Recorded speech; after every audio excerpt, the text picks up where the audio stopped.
Fala moçada, preparados para mais uma malandragem? Fiquem agora com a matemática Melzinho da Chupeta. Olá, seja mais uma vez muito bem-vindo, professor Vavá Matemática na área para mais um bate-papo pré-ENEM, se aproximando da tua provinha aí, a ansiedade aumenta e isso faz parte, a preocupação, será que vai dar, será que não vai dar esse ano, professor? Isso também faz parte. Só quem não tem essa preocupação é aquele aluno que passou o ano todo chutando balde, aquele que fala assim, cara, eu vou lá, se der, deu, se não der, não deu. Não vai fazer diferença para um aluno desse. Então, realmente, quem está preocupado, né, que tem que dar, nossa, esse ano vai, é quem estudou, é quem se preparou. Então, se você está com essa preocupação, já começou muito bem o vídeo aí, eu estou muito bem acompanhado, estou falando de você, aluno que está se preparando aí ao longo do ano todo, beleza? E nós vamos falar nesse bate-papo para ENEM de hoje, nós vamos falar de um dos assuntos que eu costumo chamar de assunto universal na matemática, não só na provinha do ENEM, né, mas estamos falando sobre o ENEM. Eu vou falar sobre a porcentagem e as suas aplicações. A porcentagem e as suas aplicações em contextos, em assuntos mais contextualizados, em questões mais contextualizadas, e porcentagem com aplicação em outros assuntos, como nas geometrias plana, espacial, estatísticas, probabilidades, gráficos, tabelas. Quero dizer uma coisa? Quando eu falo em porcentagem, sabe que esse símbolozinho que está aparecendo para você aqui? Isso aqui é o porcentagem, né? Eu quero que você calcule para mim 20% de um determinado valor. Comentei isso, inclusive, no nosso último bate-papo. Se você não acompanhou, está aparecendo o link para você aqui assim. O último bate-papo, quando eu falei sobre as frações. Eu quero 20% de um determinado valor. Eu quero dar um aumento de 35% de um determinado valor. Eu quero dar um desconto de 5% a um determinado valor. Então, essa parte de matemática, que é uma matemática básica, você tem que dominar sim, embora a leitura matemática, pessoal, que eu vou passar para vocês, ela é um pouquinho diferenciada, porque eu vou te ensinar, você agora que está conversando comigo, nesse rápido bate-papo aqui, pessoal, que eu pretendo não passar mais de 10 minutos, nesse rápido bate-papo, eu quero conversar com vocês um pouquinho, eu quero te passar a minha visão como professor de matemática quando eu olho para aqueles números na prova. Professor, o senhor poderia estar do meu lado, ela seria tão legal. Eu vou estar do teu lado, se você levar contigo o que eu vou falar nesse nosso bate-papo de hoje, beleza? Por exemplo, se eu tenho um determinado valor, eu tenho um gráfico, por exemplo, de barras, muito comum um gráfico de barras aparecer na tua prova. Eu tenho um gráfico de barras verticais, onde no eixo horizontal representam lá os anos, de 2011 até 2022, beleza? E no eixo vertical você tem os valores. Valores, por exemplo, sei lá, a quantidade de barris de petróleo produzidos ao longo dos anos em milhões. Né? Então, em 2011 foram produzidos tantos milhões. Em 2022, tantos milhões. Aumentou bastante. Eu quero saber quantos por cento aumentou. Sempre quando você for comparar dois valores e ele pedir a taxa de crescimento ou a taxa de decrescimento, ou quantos por cento aumentou, ou quantos por cento diminuiu, basta você fazer o seguinte. Você comparando dois valores, você tem o valor inicial e você tem o valor final. Valor inicial, 2011. A quantidade de barris produzidos em milhares em 2011. A quantidade final, o valor final, a quantidade de barris produzidos em milhões lá em 2022. Você pega o valor final, divide pelo valor inicial. E valor final dividido pelo valor inicial, essa divisão vai representar um valor. E esse valor que eu preciso que você faça uma leitura matemática. Por exemplo, eu não vou pegar valores aqui, pessoal, particulares. Mas vamos supor que você esteja fazendo a comparação entre dois valores lá no momento da tua prova. Tu percebe que aumentou, mas tu quer saber quantos por cento aumentou. Se você pegar o valor final e dividir pelo valor inicial, se essa divisão resultar em um valor do tipo 1, alguma coisa, é porque houve aumento entre 0 e 100%. Quanto de aumento, Vavá? Basta você pegar os dois dígitos que aparecem após a vírgula. Se a divisão resultar em 1,23, é porque houve um aumento de 23%. Se a divisão resultar em um valor 1,07, é porque houve um aumento de 7%. Se o resultado da divisão for 1,735, é porque o aumento foi de 73,5%. Então, essa leitura é importante. Agora, se o resultado da divisão for 2,15, 2, é porque houve aumento entre 100% e 200%, aumento de cento e poucos. Se foi 2,15, foi um aumento de 115%. Então, fazendo essas leituras matemáticas, te ajuda bastante.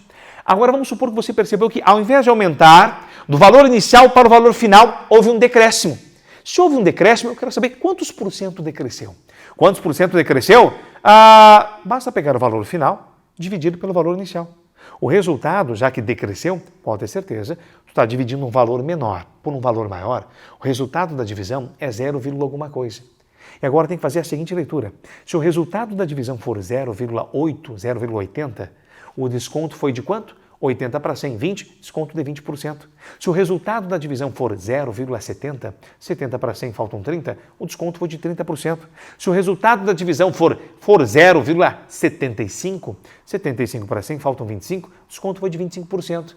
Tranquilo? E aí você tem descontos, leituras matemáticas. Isso geralmente quando você trabalha com dois dados de uma mesma tabela ou dois dados de um gráfico e você tem que fazer comparações entre esses valores para verificar quantos por cento aumentou ou diminuiu, ok? Agora tem outro assunto bem importante, que quando aparece a porcentagem na sua geometria espacial, por exemplo. Eu quero que você calcule, por exemplo, o volume de um cilindro. E o volume de um cilindro, que nós já comentamos no bate-papo aqui, é a área da base, a área do círculo, πr ao quadrado, vezes a altura. Aí eu falo para você que o raio, ele sofreu um aumento de... vamos pegar a altura primeiro. A altura sofreu um aumento de 20%. Se eu quero dar um aumento de 20% a um determinado valor, basta multiplicar esse valor por 1,20. Então, o meu volume vai ser aumentado em 20%, porque você aumentou a altura em 20%. E em um prisma ou em um cilindro, onde dá para sentar, se você mexer na altura, você vai mexer diretamente no volume. Se a altura aumentou 10%, o volume vai aumentar 10%. Se a altura diminuiu 5%, o volume vai diminuir 5%. Então, essas são as porcentagens aplicadas nas alturas de prismas e cilindros. Se eu pegar o volume do prisma ainda, o volume do cilindro, área da base, πr ao quadrado vezes a altura, vamos supor que o raio do cilindro teve um aumento de 20%. Pessoal, o raio R era R. Agora, o raio aumentado em 20% é R vezes 1,20. E quando você jogar na fórmula do volume, que é a área da base, πr ao quadrado, vezes a altura, esse raio vai ser elevado ao quadrado. Então, aquele 1,2 que está multiplicando o teu raio para que você possa ter aumento de 20%, ele tem que ser elevado ao quadrado também. Então, seria 1,2 ao quadrado, daria 1,2 ao quadrado, é 1,2 vezes 1,2, que vai dar um total de 1,44. Automaticamente, houve um aumento de 44% no teu volume.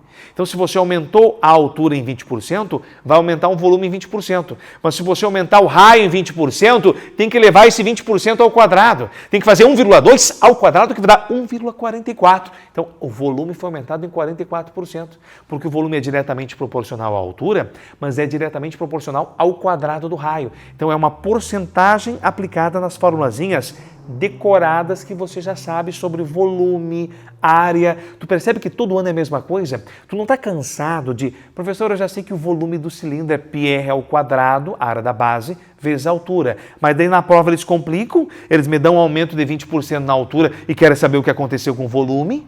Eles me dão um aumento de 30% no raio, querem saber o que aconteceu com o volume. Eles me dão um desconto, uma diminuição de 10% na altura e eles querem saber o que aconteceu com o volume. Então, gente, é porque eles estão aplicando as porcentagens em outros assuntos da matemática.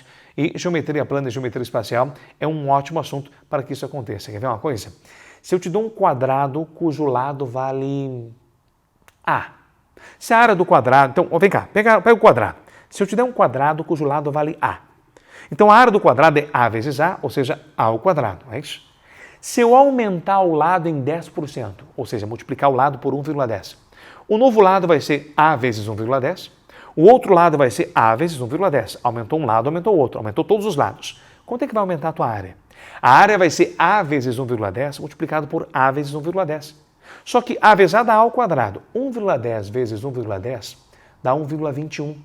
Quer dizer que automaticamente a tua área, que era A ao quadrado, ficou multiplicada por 1,21. E como é que tu lê 1,21? Quando o valor é multiplicado por 1,21, ele sofreu um aumento de 21%.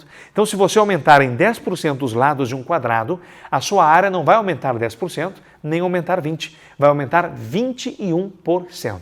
Tu entendeu? Então, essa aplicação de porcentagem nas geometrias, aplicação da porcentagem em probabilidade, em outros assuntos da matemática, comparação de valores, para você verificar a taxa de aumento, a taxa percentual de aumento ou a taxa de desconto, isso é muito importante e é sempre clássico na tua provinha de matemática do Enem, beleza?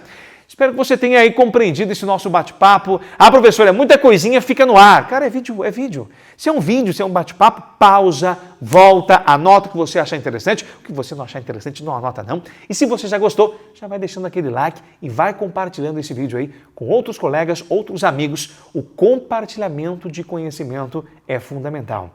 Nada de egoísmo de vou guardar isso para mim, se o fulano não viu, o problema é dele. Não funciona dessa maneira, beleza? Um grande abraço no coração de todos e até o nosso próximo encontro.